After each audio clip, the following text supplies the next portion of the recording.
En 1999, la periodista estadounidense Gail Collins escribió un artículo en un periódico haciendo la pregunta que estaba en la mente de muchos en ese momento. ¿Dónde está mi coche volador? Durante el siglo XX, los coches voladores se habían convertido en un elemento básico de la ciencia ficción en la cultura pop, una caricatura a menudo utilizada de lo que depararía el futuro.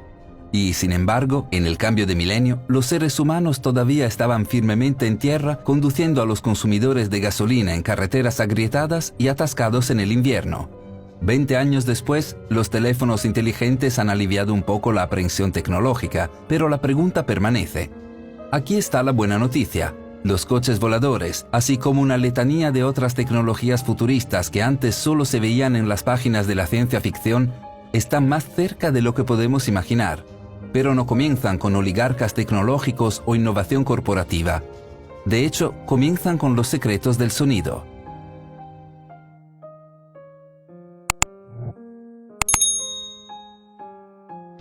Para obtener una respuesta, uno podría tener que remontarse más en la historia a los escritos del historiador árabe del siglo X, Abdul Hassan al-Masudi. Este fue un hombre que pasó su vida viajando por el mundo y finalmente escribió una historia del mundo en 30 volúmenes basada en sus aventuras.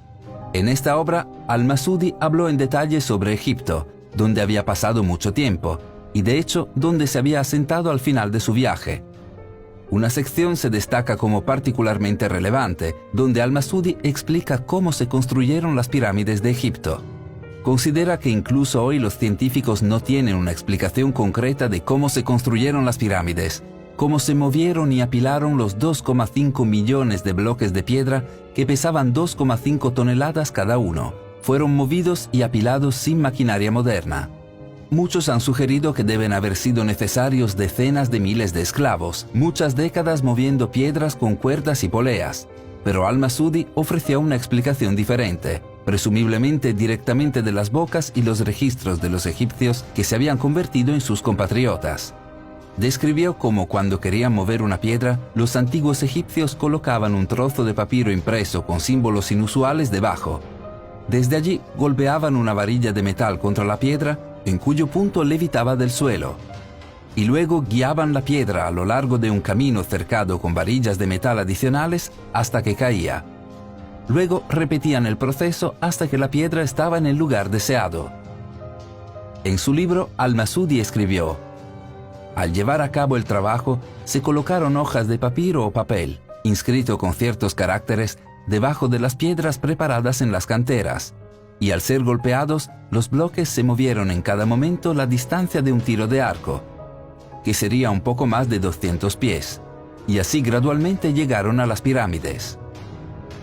Escuchar relatos como este llama la atención sobre las numerosas estructuras antiguas en la Tierra cuya construcción permanece, como las pirámides, un tanto misteriosa. Piensa en Stonehenge, donde las piedras más grandes pesan 40 toneladas, o la isla de Pascua, donde el Moai más grande es de 80 toneladas. Considera el Nam Madol, en la isla de Pompey, en Micronesia, el Machu Picchu del Pacífico.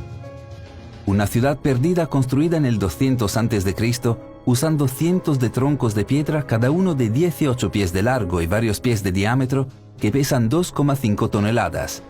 ¿O qué hay de los bloques de piedra en Baalbek, en el Líbano, donde las 3 piedras más grandes pesan unas increíbles 1000 toneladas cada una? Sorprendentemente, estas ni siquiera son las piedras artificiales más grandes de nuestro planeta. Un descubrimiento increíble hecho en Rusia amenaza con romper las teorías convencionales sobre la historia de nuestro planeta. En el sur de Siberia, los investigadores han encontrado una pared absolutamente masiva de piedras de granito. Se estima que algunas de estas gigantescas piedras de granito pesan más de 3000 toneladas, y muchas de ellas fueron cortadas con superficies planas, ángulos rectos y esquinas afiladas.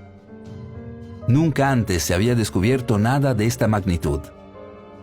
Se ha señalado que incluso la grúa más grande y poderosa que existe hoy en día no podría mover estas piedras. Entonces, ¿cómo lo hizo una civilización antigua? Además, porque en casi todas las culturas donde existen megalitos, también existe la leyenda de que enormes piedras se movieron por medios acústicos. Por supuesto, algunos secretos del pasado tal vez nunca los sepamos, para siempre al dominio de los antiguos, Afortunadamente, este no es un fenómeno que permanece encerrado en el pasado. Edward Ledz-Kalnin nació en 1877 en Riga, Letonia, cuando a los 20 años su prometida rompió su compromiso solo unos días antes de la boda. Un Ledz-Kalnin con el corazón roto se fue de Letonia a América del Norte. Recorrió Canadá, California y Texas durante un tiempo antes de instalarse en el clima cálido de Florida después de ser diagnosticado con tuberculosis. Allí comenzó el trabajo de su vida, su increíble parque de puertas de rocas. Esta era una ciudad de piedra en expansión hecha de más de 1000 toneladas de roca de coral, piedras que pesaban hasta 35 toneladas cada una. Ledz-Kalnin hizo muros y torres en una de las cuales vivió, amuebló y decoró con coral.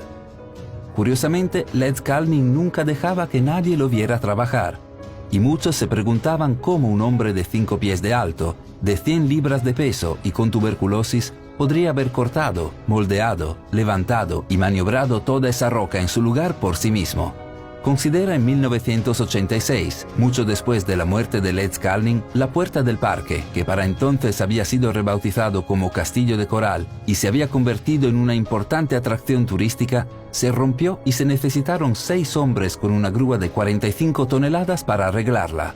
Por su parte, Ledz-Kalnin nunca reveló sus secretos, diciendo solo que sabía sintonizar la música de las estrellas y proclamando crípticamente: «He descubierto los secretos de las pirámides y he averiguado cómo los egipcios y los antiguos constructores del Perú, Yucatán y Asia, con solo herramientas primitivas levantaron y colocaron bloques de piedra que pesaban muchas toneladas». Durante su vida comenzaron a surgir una serie de historias curiosas sobre Ledz-Kalnin.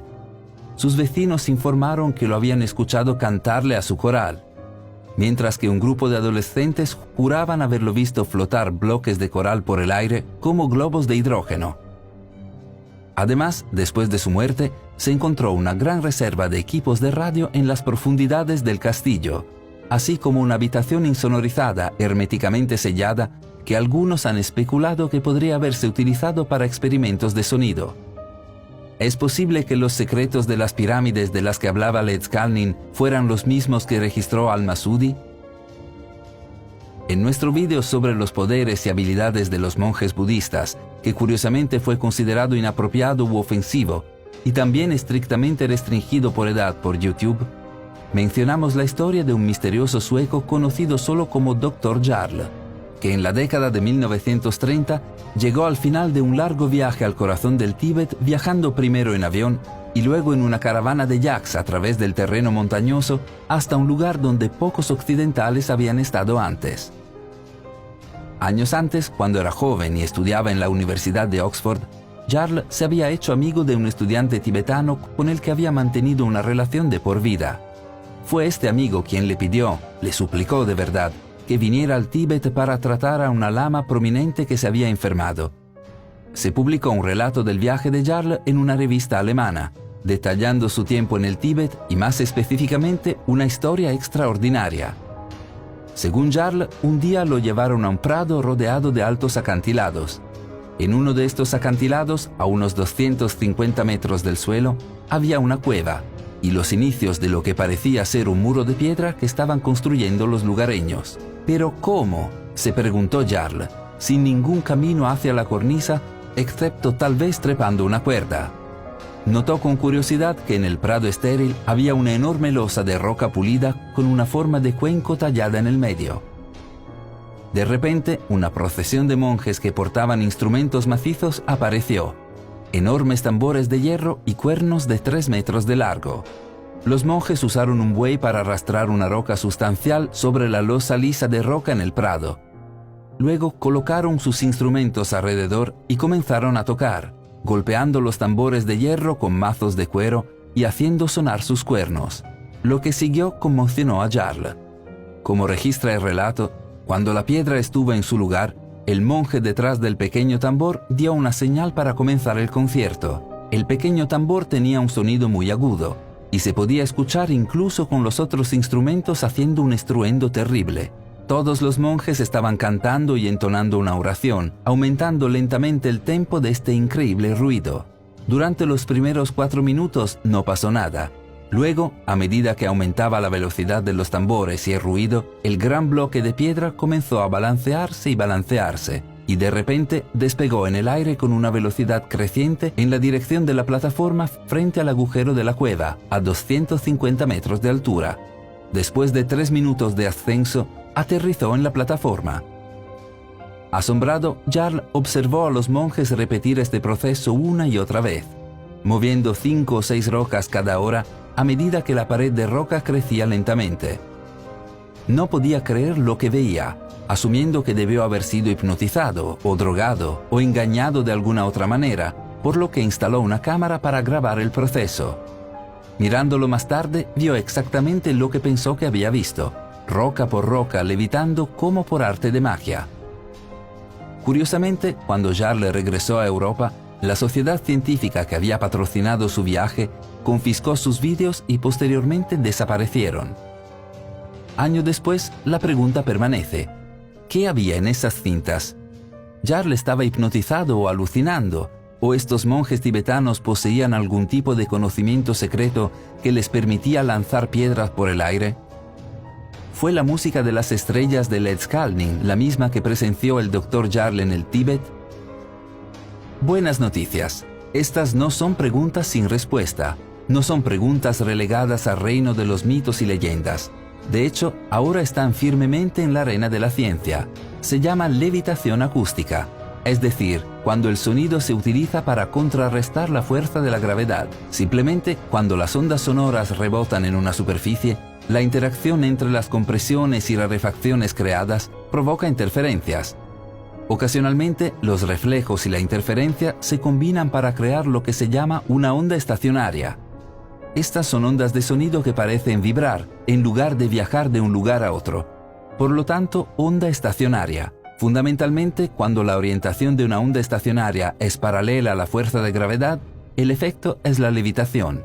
Estas ondas estacionarias se pueden crear utilizando un levitador acústico, un dispositivo compuesto por un transductor, una superficie vibratoria que crea sonido y un reflector, la superficie en las que se reflejarán las ondas. Piensa en los monjes descritos por Jarl. Su transductor eran los tambores y los cuernos. Su reflector era la losa lisa de roca con su superficie cóncava. Lo que es más importante para lograr la levitación acústica, el transductor y el reflector deben estar separados por una distancia precisa, y las ondas deben producirse en una frecuencia específica. Esta fue la razón por la que los monjes de Jarl usaban tambores y cuernos de tamaños específicos, hasta el centímetro. ¿Y por qué, como describen los relatos de Jarl, los monjes midieron cuidadosamente la distancia desde la piedra hasta este cuarto de círculo de instrumentos, y resultó ser de 63 metros?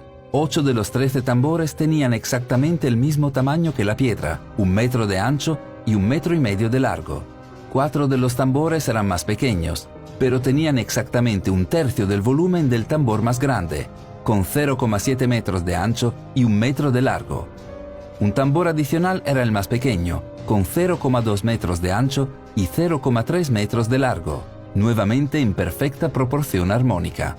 Podrías colocar 41 de los tambores pequeños en el tambor mediano, en volumen, y 125 en el tambor más grande.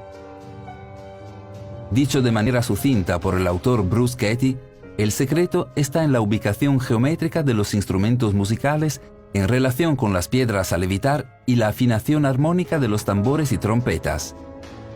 Lo que todo esto significa es que la ciencia detrás de las piedras levitantes de Jarl y Al-Masudi está ahora bien establecida. Tan bien establecida, de hecho, que los científicos modernos han comenzado a llevarlo mucho más allá que simplemente mover piedras. A principios de la década de 2000, los científicos comenzaron a levitar pequeñas gotas de agua con sonido, una incursión esperanzadora en el estudio oficial de la levitación acústica. Sin embargo, la investigación se estancó cuando los científicos no pudieron encontrar una manera de mover las partículas una vez que fueron levitadas. Como describió un científico, si empujaban demasiado fuerte, la gota de agua explotaría, no lo suficientemente fuerte como para caer con la gravedad. Luego, finalmente, en 2013, un equipo de investigadores dirigido por Dimos Poulikakos, un ingeniero mecánico del Instituto Federal de Tecnología de Suiza, tuvo un avance sorprendente. Después de 4 años de esfuerzo continuo, crearon un sistema, una configuración de estilo tablero de ajedrez con múltiples placas vibratorias, cada una generando su propia frecuencia, lo que les permitió controlar con precisión el movimiento lateral de las gotas líquidas mientras las mantenían flotando suavemente en el aire. Los investigadores usaron su creación para mover diferentes gotas y partículas entre sí hasta que se fusionaron en una sola. Descaradamente mezclaron café instantáneo y agua. Incluso pudieron hacer girar un palillo de dientes, un objeto mucho más grande de lo que antes había sido posible. Antes de llegar a este descubrimiento, Pouličákos describió la dificultad de los científicos que levitaron gotas con levitación acústica como si tuviéramos un automóvil que habíamos hecho más y más elegante, pero permanecía estacionado. Nunca pudimos conducir. Con el descubrimiento de su equipo, los científicos pudieron, de hecho, sacar este automóvil para una prueba de manejo. Entonces, ¿a dónde irían? Es decir, ¿qué sería posible? Para empezar, muchos han sugerido que esta tecnología podría tener enormes implicaciones para el sector manufacturero. Imaginen líneas de producción sin contacto, bienes producidos y movidos sin importar cuán frágiles sean, sin ser tocados nunca, sin preocupación por la contaminación, sin importar cuán peligrosos sean los materiales. Además, esta tecnología está comenzando a aplicarse en el campo de la medicina. Por ejemplo, un grupo de investigadores británicos desarrolló las llamadas pinzas acústicas, que podrían usarse para mover células de cartílago de una placa de Petri e implantarlas en personas que tengan tendón sostenido o daño de los ligamentos. En efecto, moldea una cadena de células de cartílago en la forma exacta dentro del cuerpo de una persona usando el sonido. Esto podría aplicarse a los huesos o incluso a los tejidos, un nuevo método de regeneración futurista que va más allá de la cirugía invasiva. Estas son aplicaciones increíbles en los campos de la fabricación y la medicina, pero de hecho va más allá. Se podría decir que va audazmente donde nadie ha ido antes. En 2018, un grupo de investigadores de la Universidad Northwestern comenzó a usar tecnología de levitación acústica para crear metamateriales, es decir, materiales que de otra manera no existirían en la naturaleza. ¿Cómo lo hicieron Pouličákos y su equipo con el agua y el café? Los investigadores de la Northwestern controlarían y combinarían las propiedades de partículas individuales, ensamblando en esencia cualquier configuración que pudieran imaginarse. Tal trabajo de su imaginación fue combinar ADN con nanopartículas de oro, creando un material completamente nuevo que increíblemente podría doblar la luz entrante a su alrededor, haciéndolo parecer invisible. En otras palabras, parecía que habían creado la tecnología de camuflaje vista anteriormente en los registros de Star Trek. En otro lugar, ese mismo año, los investigadores de la Universidad de Bristol descubrieron una forma de levantar objetos más grandes con levitación acústica. Anteriormente, los investigadores no habían podido levantar nada más grande que la propia onda de sonido. Los investigadores de Bristol superaron esto creando un sistema de vórtices acústicos que fluctúa rápidamente. Una serie de pequeños tornados de sonido, un torbellino de sonidos fuertes que rodean un núcleo interior completamente silencioso. Como se describió, cuando un campo de sonido gira en cualquier dirección, parte de su giro se transfiere para afectar el movimiento del objeto que levita en su interior, haciendo que dicho objeto orbite cada vez más rápido hasta que pierde el control y el experimento falla. Pero al cambiar la dirección del giro hacia adelante y hacia atrás a altas velocidades, equilibrándola a través de fuerzas opuestas, los investigadores encontraron que el sonido del tornado podría mantener estable un objeto. Esto les permitió hacer que el núcleo silencioso del tornado fuera aún más grande, atrapando finalmente una esfera de poco menos de 1 pulgada de ancho. Es el objeto más grande jamás estabilizado por un rayo tractor. Al aumentar el tamaño del núcleo en el centro del tornado, se podrían levantar objetos más grandes, en este caso, una esfera de poco menos de 1 pulgada de ancho, pero presumiblemente incluso seres humanos, razón por la cual la invención se ha denominado rayo tractor acústico. De hecho, uno podría imaginar que se aplicaría para levantar a un humano del suelo, pero uno podría imaginarlo yendo más allá de eso, no como un rayo tractor desplegado desde algún barco flotante, sino como la fuente de energía del barco mismo, Considera que los registros de muchas civilizaciones antiguas, aquellas que han construido estructuras inexplicables de piedra pesada, contienen representaciones de máquinas voladoras que volaban por el aire con un sonido melodioso. Considera la descripción estereotipada del ovni en la ciencia ficción. Un disco volador con un círculo en el medio que aparece a primera vista no muy diferente de la enorme roca cóncava y pulida de los monjes de Jarl. Quizás estas máquinas voladoras eran de hecho dispositivos de levitación acústica. ¿Dónde está mi coche volador? No es una pregunta completamente irrazonable. En un mundo donde los teléfonos son más inteligentes que los humanos y los multimillonarios disparan cohetes a Marte. Y sin embargo, tal vez, los coches voladores y muchas otras piezas de hechicería tecnológica que solo se ven en la ciencia ficción estuvieron aquí todo el tiempo. Tal vez solo necesitábamos escuchar la música de las estrellas. Si disfrutaste del vídeo, presiona el botón me gusta. Y si eres nuevo, presiona suscribirse y la campana junto a él para recibir notificaciones futuras.